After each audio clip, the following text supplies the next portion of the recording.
Assalamu alaikum. So I have a lot of slides, so I'll just cover it quickly. I think the time is very short and we are already late. So my presentation is about honey, a cure for mankind. Just a few preliminary slides and then I'll go into the main presentation. Is that the Prophet ﷺ has said that those who honor the Holy Quran will be honored in the heaven. And how do you honor the Holy Quran? As researchers, we honor it by actually doing research on the Holy Quran. And Khalifa Salis very beautifully said that the unending springs of spiritual verity spring forth from the Holy Quran, but it also contains all the principles and major truths of all worldly sciences. So that is the key for us. So if we want to pursue worldly sciences, we have to look at the Holy Quran also. And generally what is done usually is research is done and then we go to the Holy Quran and say, yeah, see, the Holy Quran mentions it. But this is not something to be proud of. What we should be proud of, what maza to us waqt aaye, and it will be great if we use the Holy Quran as a guide and then see and then follow that research and then find the truths from the Holy Quran. And for that purpose, the Huzur Yaqda Sayyid Ta'ala bin Nasr al-Aziz said that all the new scientific discoveries are also mentioned in the Holy Quran.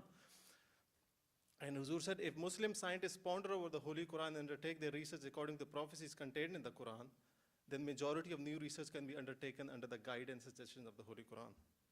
So with that preliminaries, I will use the verses of the Holy Quran and about the bees, and this is Surah Nahl.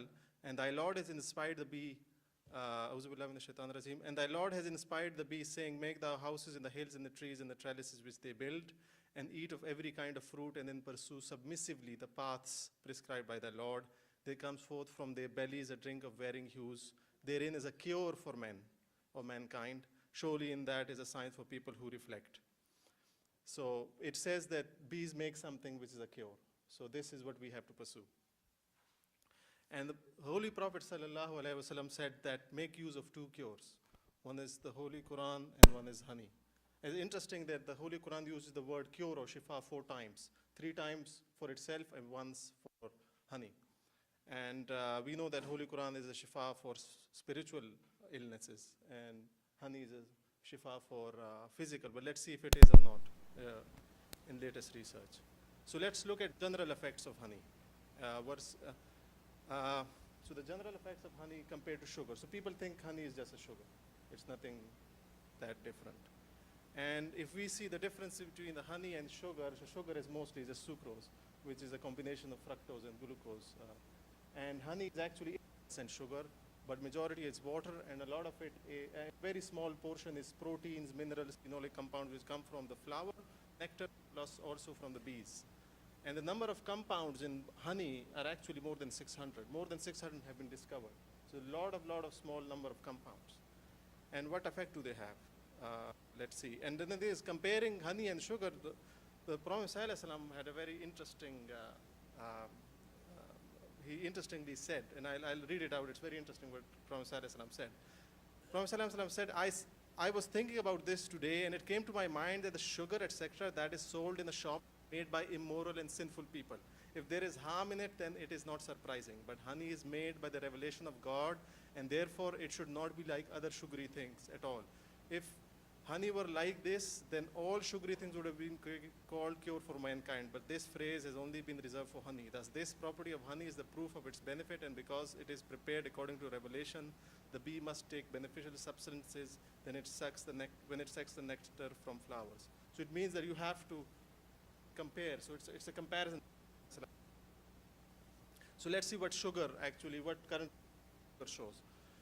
Sugar has been shown, the increase in intake of sugar has been associated with increase of obesity and heart disease and diabetes epidemic. There are issues related to why that is, but generally sugar is vilified. And latest research has shown, and you must have seen so many newspaper articles on this, and latest research has shown that if you eat a lot of sugar, it will increase your weight, obesity rate. And eating more sugar is associated with actually diabetes, heart disease, and that's why WHO, another organization, USDA, the Canadian Heart and Stroke Foundation, they have now recommended, and most doctors over here will know that amount of sugar that you should eat should be less than 10% of total energy you take in a day. So they have reduced sugar. The problem is they've also said that honey is also sugar. So you reduce the intake of honey. Now let's see why that is actually. Why would they honey when it's slightly different? Most people don't think it is different from all. So my argument is that actually flowers make two things. So from flowers, nectar comes, and nectar turns into honey, but also flower actually becomes fruit. So what happens to fruit? Like how is there research done on fruit? And the research has shown the more fruit you eat, the less the amount of the heart disease and total mortality actually reduces.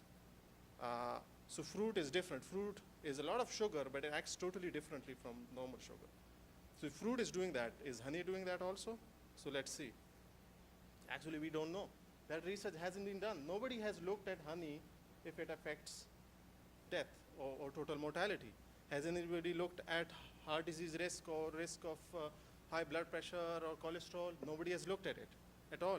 But watch this space. My current research at University of Toronto is now looking at this. So I'm looking at how if those people who eat honey compared to those who eat sugar, is there a difference between their heart disease risk? So that research hasn't been done up till now. So please pray for me. So let's see what about specific cure. So Quran says cure. So is there a specific cure for diseases? So let's see. So honey is, we know honey is a very good, I think some doctors would know that honey is a cure. Well, it is used for childhood cough. So a child is coughing, then honey is a very good cure. But it actually says that there is no, so this was the latest research review paper, which said in the last line, there is no strong evidence for or against the use of honey for childhood cough. So they say it is okay, but it is not better than the leading allopathic medicine. So it's not that great. But if you give it, it's fine. But that's the research. For wound infection, it has been used, it is being used for in surgery. And they say in some situations it might be superior from other conventional dressing materials, but there is considerable uncertainty. So even here, the promise is there, but it's not there, actually.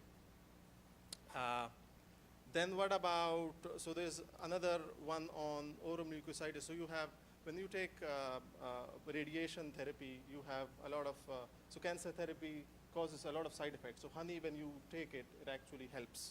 So that's a thing that this study has shown. And in summary, it's better than normal, it's better than standard treatment for topical, as a topical antibiotic. For some wounds, for childhood cough, it might be similar, and there is some evidence that it reduces side effects of cancer. But is that actually, but what about all these diseases? The major diseases, Alzheimer's, stroke, dementia, diabetes, is honey any good for this? If it's Shifaul Linnas, why aren't we not seeing a cure? Why aren't we seeing anything it being used for this? And the problem is not that it's not a cure. The problem is there is no research for it. Research hasn't been done on this. So it is Shifaul Linnas, but there's a dearth of research. So let's see. And the thing is, to do research, we have to go back to the Holy Quran. What people have done is not use the Holy Quran for guidance. What they have done is to take some honey, give it to people. I've been reading articles, and they say we took honey and gave it to 20 diabetics patients. Which honey? What color? Where it came from? No idea. So you can't replicate that study, and that actually the comparison is also wrong. So the research is very weak, and the research should be done according to what Holy Quran says. What does the Holy Quran say? The Holy Quran says that it comes forth from their bellies. So something comes out from the bees, which is of varying hues, okay, of varying colors, and there is a cure for men. And then it says that it is a sign for people who reflect. It means that you should ponder, you should research, you think, what do these things mean? And it doesn't, the word honey is not here. Interestingly, it's a drink of varying hues that comes from their bellies. So let's see what comes out of the bellies of the bees. 6 items comes out of the bellies of the bees. And Mohammed Saab is here, he's a beekeeper, he would know that these 6 items are there, and we have to do research all 6 of them. Honey, royal jelly, wax, venom, pollen, propolis. There's so many small small teams working on research, but big research hasn't been done, and that's the problem. 3 minutes left. Okay, I'll be quick. Okay, so and the thing is, about these things, the Khulafa has given us guidance from the Holy Quran, and we should use that guidance. For example, Khalifatul al-Masih Awal, Razil Anhu, said that the Arabs have known 400 types of honey. It's because there are 400 names of honey in the Arabic language. So we should look at those different honeys. What are the effects of their honeys in different countries, and then do research on them. Then Khalifatul al-Masih Sani, the Muslim Mawlid said that different types of honey are cure for different diseases. One honey is not cure for every disease at all, but and the Quran says, it doesn't say that it is only a cure, but it says it is science for people who reflect. It says that we have given the clue, it's now your task to undertake that research. And if you ponder over it, you will find a different colored honey, a cure for different diseases. And Khalifatul Masih Rabi said, Aap Ahmadiyon ko, or Ahmadis should undertake research on honey because it is one of our religious duties. And unfortunately, I know of only one other person who is working on honey or honey research in the Jamaat. And that's very sad, because Huzur has been telling us, go into this research, but very few actually. So I will just ask these young people to go into research, this exciting field. So much we don't know actually. And Huzur said, it is impossible that the Holy Quran selects something and claims to be cure for mankind. It doesn't have a deep system of cure in it. Man has not yet discovered that system. So honey has a cure. We just have to do the research.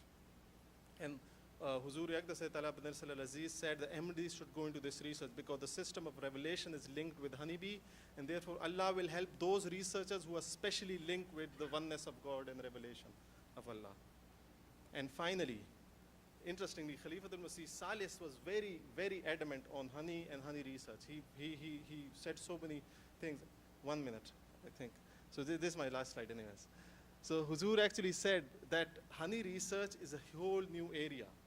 And he said, this is the glory of God and the doors of knowledge. That honey, these verses open these doors of knowledge. And Huzur said, God has given us in this Holy Quran $1 billion or more worth of research just in these 2 verses.